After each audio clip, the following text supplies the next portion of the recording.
Hello, and welcome to TwainFest 2020, Episode 2. Our theme today is childhood and those objects that children imbue with magic and wonder. Toys. It is said that a king grieves the loss of a crown, which to a child is a loss of no consequence, while a child will weep bitterly at the loss of a toy, which to a king is a mere trifle. Personally, I identify with the child. Anyway, enjoy this toy. What the Toys Do by Fred E. Weatherly. The cupboard was closed and the children had gone. There were only stars in the sky looking on. When up jumped the toys and peeped out at the sky, for they always awake when there's nobody by.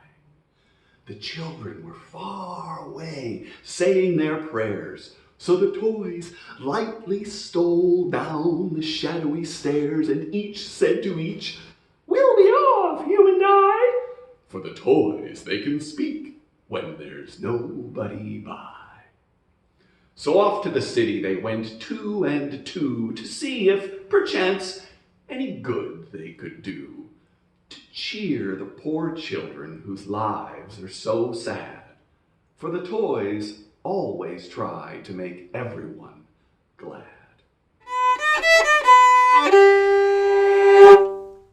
The Speckled Hen by Laura Richards. There once was a hen with brown speckled wings and a short black tail. She stood in a toy shop window on a bit of wood covered with green baize, and kept watch over the eggs with which the window was filled. "I may be stuffed," said the hen, "but I hope I know my duty for all that." There were many eggs, and some of them were very different from the eggs to which she'd been accustomed, but she did not know what she could do about that. "Their mothers must be people of very vulgar taste," she said, "or else fashions have changed sadly. In my day, a hen who laid a red or blue or green egg would have been chased out of the barnyard. But the world has gone steadily backward since then, I have reason to think." She was silent and fixed her eyes on a large white egg which had been recently placed in the window. There was something strange about that egg. She'd never seen one like it. No hen that ever lived could lay such a monstrous thing. Even a turkey could not produce one of half the size. Whence could it have come? She remembered stories she'd heard when a pullet of huge birds as tall as the hen house called ostriches. Could this be an ostrich egg? If it was, she could not possibly be expected to take care of the chick. "The idea," she said. "Why, it will be as big as I am." At this moment, a hand appeared in the window. It was the shopkeeper's hand, and it set down before the hen an object which filled her with amazement and consternation. It looked like an egg, that is, it was shaped and colored like an egg, but from the top, which was broken, protruded a head, which certainly was not that of a chicken. The head wore a black hat. It had a round, fleshy face, something like the shopkeeper's, and what could be seen of the shoulders was clad in a bottle green coat with a bright red cravat tied under the chin. The little black eyes met the hen's troubled glance with a bright and cheerful look. "Good morning," said the creature. "It's a fine day." "What are you?" asked the hen rather sternly. "I don't approve of your appearance at all. Do you call yourself a chicken, pray?" "Why, no," said the thing, looking down at itself. I am a person, I think. I have a hat on, you see." "No, you are not," cried the hen in some excitement. "People don't come out of eggs. You ought to be a chicken, and there is some mistake somewhere. Can't you go back into your shell and change your clothes or do something?" "I'm afraid not," said the tiny person, for it was, in fact, a person. "I don't seem to be able to move much. And besides, I don't think I was meant for a chicken. I don't feel like a chicken. Oh, but look at your shell, cried the poor hen. Consider the example you're setting to all these eggs. There's no knowing what they will hatch into if they see this sort of thing going on. I will lend you some feathers, she added coaxingly, and perhaps I can scratch round and find you a worm, though my legs are pretty stiff. Come, be a good chicken and get back into your shell. I don't like worms, said the tiny person decidedly. And I am not a chicken.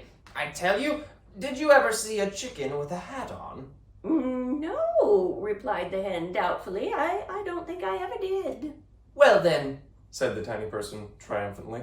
And the hen was silent, for one cannot argue well when one is stuffed. The tiny person now looked about in a leisurely way, and presently its eyes fell on the great white egg. Is that your egg? He asked politely. The hen appreciated the compliment, but replied rather sadly, No, it is not. I do not even know whose egg it is. I expect to watch over the eggs in a general way, and I hope I know my duty, but I really do not feel as if I could manage a chicken of that size. Besides, she added, with a glance at the black hat and the bottle green coat, how do I know that it will be a chicken? It may hatch out a sea serpent for all I know. Would you like to make sure? Asked the tiny person, who really had a kind heart and would have been a chicken if it could. There seems to be a crack where this ribbon is tied on. Shall I peep through and see what's inside? I shall be truly grateful if you will, cried the hen. I assure you it weighs upon my mind. The tiny person leaned over against the great white egg and took a long look through the crack. Compose yourself, it said at last, looking at the hen with an anxious expression. I fear this will be a blow to you.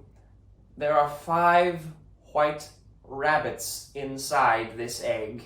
The speckled hen rolled her glass eyes wildly about and tried to cackle, but in vain.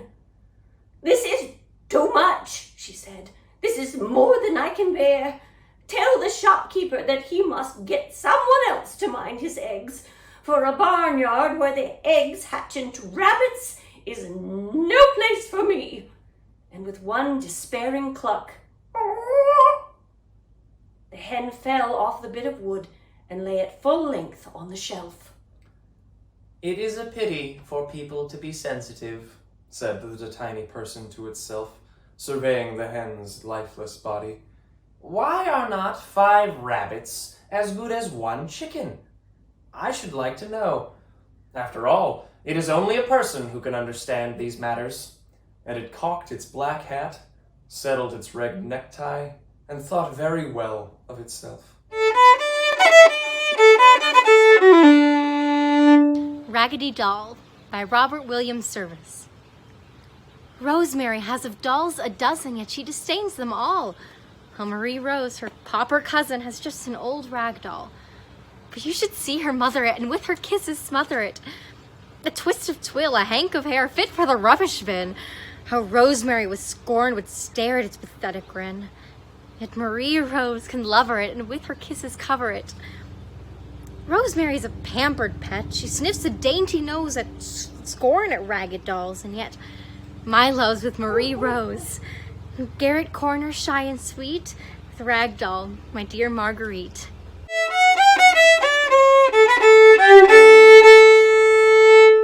Block City by Robert Louis Stevenson. What are you able to build with your blocks? Castles and palaces, temples and docks? Rain may keep raining and others go roam, but I can be happy and building at home. Let the sofa be mountains, the carpet be sea. There I'll establish a city for me.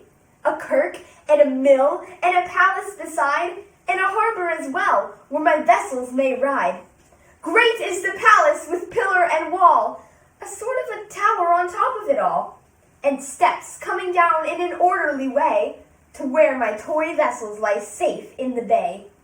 This one is sailing, and that one is moored. Hark to the song of the sailors aboard, and see on the steps of my palace the kings coming and going with presents and things.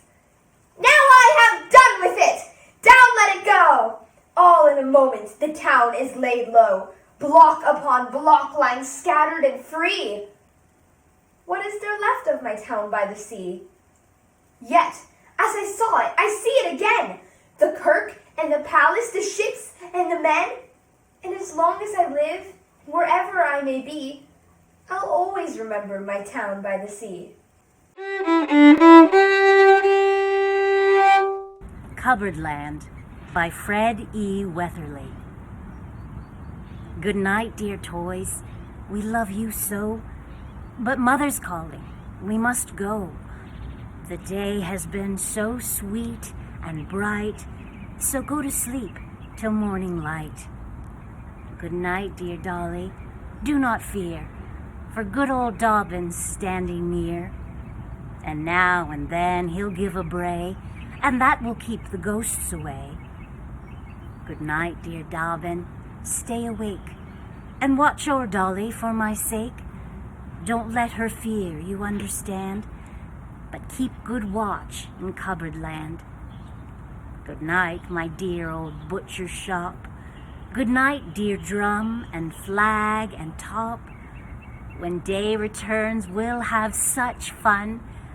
Good night to everyone.